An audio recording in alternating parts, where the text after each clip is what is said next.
السلام عليكم ورحمة الله وبركاته. اللهم صل وسلم وبارك عليك يا حبيبي يا سيدي يا رسول الله، عليه أفضل الصلاة والسلام. ازيكم يا حبايبي؟ عاملين ايه؟ ان شاء الله رب تكونوا بخير وأحسن الأحوال. النهاردة هنعمل غدا بسيط كده، غدا شعبي. طبعا العدس مفيش غنى عنه في الشتاء. أنا هعمل عدس وهعمل هقلي بتنجان وحمر بطاطس وهعمل بابا غنوج. خليكم معايا في الفيديو كده. هنشوف غدانا النهارده، غدا بسيط خالص. غدا بيمثل فئة من الشعب اللي هي البسيطة خالص، الكادحة يعني. خليكم معايا وما تروحيش في اي حتة، ولو لسه اول مرة تشوفيني اعملي لي اشتراك وتفعلي زر الجرس على الكل عشان يوصلك كل جديد من عندنا، وطبعا تعليق يشجعنا خلينا نستمر. خليكم معايا ما تروحيش في اي حتة. يلا بينا على البوتاجاز. انا هنا على النار محضره ميه مغليه يعني اهي، ميه بتغلي اهي. هنزل بقى فيها بجزر وجزرايه وبطاطسايه وبصلايه وثلاث فصوص توم وطماطمايه. دي الحاجه اللي هحطها مع العدس يا جماعه. عشان اسلق العدس هجيب العدس بتاعي اهو، مغسول طبعا مصفي كده، وهسيبه يتسلق يا جماعه لحد ما هنشوف هنعمل ايه تاني كده. واحط طبعا التوابل بتاعته عليه. عندي طبعا ملح، فلفل وكمون وكزبره ناعمه، وعندي بابريكا. هنزل ده كله كده وهسيبهم بقى ايه لما العدس يستوي خالص خالص. انا بحب اسوي العدس، لازم العدس يستوي جدا، بحيث ان انت لما تيجي تعمليه بالهاند بلندر او الخلاط او حتى الكبه ما يبقاش مكلكع منك. ولو حابه تصفيه او مش حابه تصفيه ما تصفوش. انا خلاص كده علقت على العدس. اجيب بقى عشان اعمل التقليه بتاعته، وهنقل الحله دي على عين تانية وخليكم هنا. نزلت طبعا بالبصل اهو، بمعلقه سمنه بلدي بشويه زيت. ما عندكيش سمنه بلدي ممكن زبده، ما عندكيش زبده ممكن سمنه، ما عندكيش خالص شويه زيت، ما عندكيش زيت يبقى سمنه. زي ما انت حابه يعني، الموجود. ما توقفيش نفسك على حاجه. ما تتريقوش على الحلل بتاعتي يا جماعه، هي ألمونيا. انا بحب اطبخ في الألمونيا. والناس اللي بتتريق وبتتنمر على الحاجه اللي احنا بنطبخ فيها يعني، مش انا لوحدي. اي قناه على اليوتيوب او اي منصه تانية، انا مش هجيب حضرتك طقم بخمس ست سبع 10,000 جنيه عشان اطبخ فيه عشان اوريه لحضرتك. انا طبعا انا بقى الحاجه ديت ليا انا. ان كنت بشارك معاكم يومي، ان كنت بشارك معاكم وصفه انا بعملها، ان كنت بشارك معاكم حزن فرح، فده محبه، مش عشان اطلع او حضرتك تتنمري عليا او حضرتك تتكلم وتقول في حق كلمه مش كويسه، لا خالص. ف ما نتنمرش على الناس يا جماعه، ويا ريت كل واحد يخلي في حاله. دخلت عندي لقيت المحتوى عجبك، اهلا وسهلا على راسي.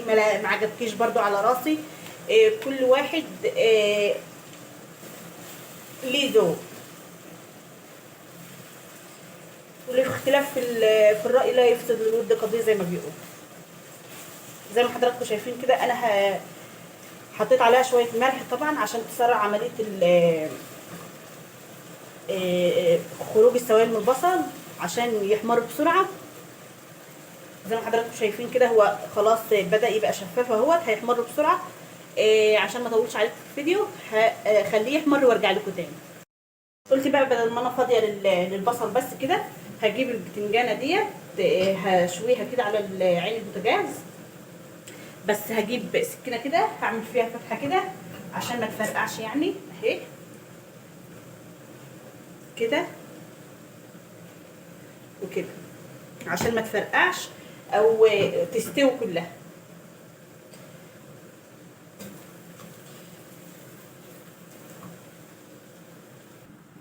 شايفين بقى اللون ده يا جماعه؟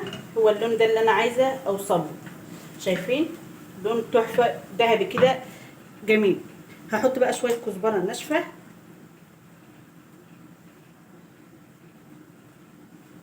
ودقيقه واحده ههدي النار خالص عشان البصل بتاعي ما يتحرقش مني كده اهو.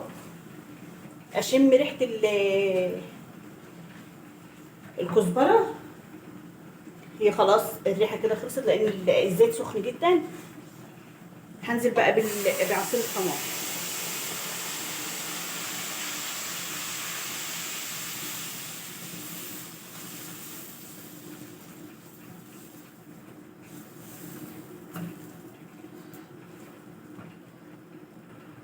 هنزل بقى بمكعب مرقه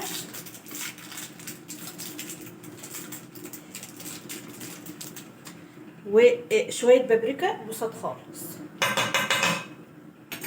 عشان انا مش عايزه العدس بتاعي، انا عايزه اللون العدس بتاعي يبقى فاتح وحلو وجميل.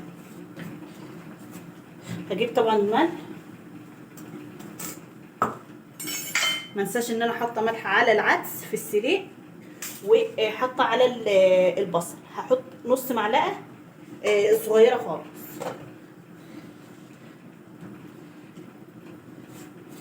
هقلب عندي بقى البتنجانه كده، هي استوت من اليمه دي خالص اهي. هقلبها اليمه التانيه كده اهو. وهسيب بقى التسبيكه ديت تاخد لها ايه غلوه كده. يا جماعه بقى هنا العدس بتاعي استوى اهوت شايفين. وعندي التقليه خلاص كده. انا هسيب العدس ده بقى يبرد وهطفي عن التخديعه ديت. خلاص اتسبكت كده مش عايزه نار. هسيب العدس ده يبرد شويه كده وبعدين اضربه بالخلاط. لو عندك هاند بلندر، الهاند بلندر ما بيتاثرش بالسخونيه بس انا الصراحه ما عنديش. هسيبه يبرد وهضربه في الخلاط وارجع لكم تاني. على ما ده يبرد اكون حمرت شويه بطاطس كده زي ما حضراتكم شايفين كده. انا خلاص ضربت العدس اهو. صراحه ما صبرتش ان هو يبرد تماما يعني، استنيت على ما هدي شويه كده بس عشان ايه ما يأذيش الخلاط بتاعي وبرده اكسب وقت. خلاص كده انا ضربت العدس بتاعي كده في الخلاط اهو. هجيب بقى التقليه بتاعتي اهي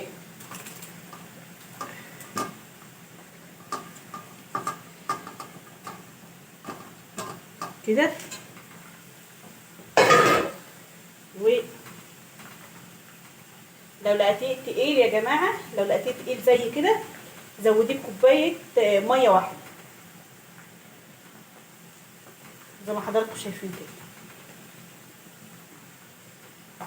هجيب بس كوبايه ميه اهي، كوبايه ميه مش ازيد من كده يا جماعه اهي كده اهو. وهسيبها بقى تاخد لها غلوه على ما احمر الشعريه بتاعتي. اغطيها بقى، اغطي العدس ده كده الحله بتاعتي واحمر البطاطس برده بتاعتي كده. ما انساش طبعا البطاطس الحاجه بتاعتي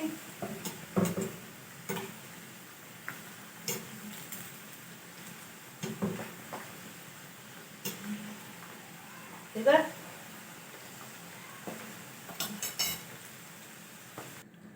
انا هنا يا جماعه بقى كنت حمرت الشعريه بتاعتي اهي والعدس بتاعي كان خد له غلوه. هجيب بقى حاجه كده اشيل بيها الريم ده عشان الحاجه تبقى طعمها حلو كده. هشيل الريم ده كله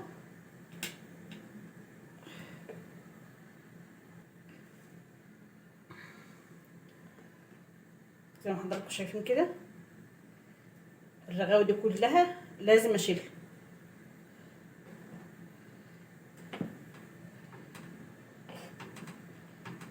بصوا تعملي كده وتلفيه كده وتيجي ايه لما على بعضه كده وشايله اهو كده. هنزل بقى بالشعريه بتاعتي كده. طبعا الشعريه كانت سخنه لسه محمراها كده، وتاخد لها غلوه واحده يا جماعه، غلوه واحده كده بقى تاكل العدس بالعيش، يبقى قمر كده وطعمه تحفه. بقى كنت خلصت الغدا خلاص، و جهزت يعني الترابيزه اللي بناكل عليها.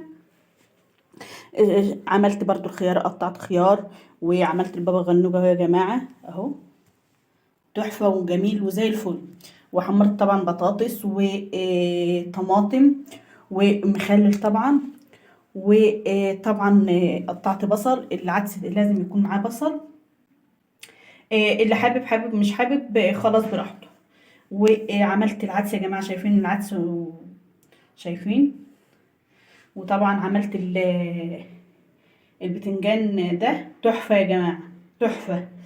وطبعا بيتاكل بالعيش طبعا زي ما كلنا عارفين. كده يكون وصلت لنهايه الفيديو. بتمنى منك ان انت لو لسه مشتركتش في القناه تشتركي فيها وتفعلي زر الجرس عشان يوصلك كل جديد، وطبعا تعملي لايك وتعليق جميل يشجعنا خلينا نستمر. والسلام عليكم ورحمه الله وبركاته.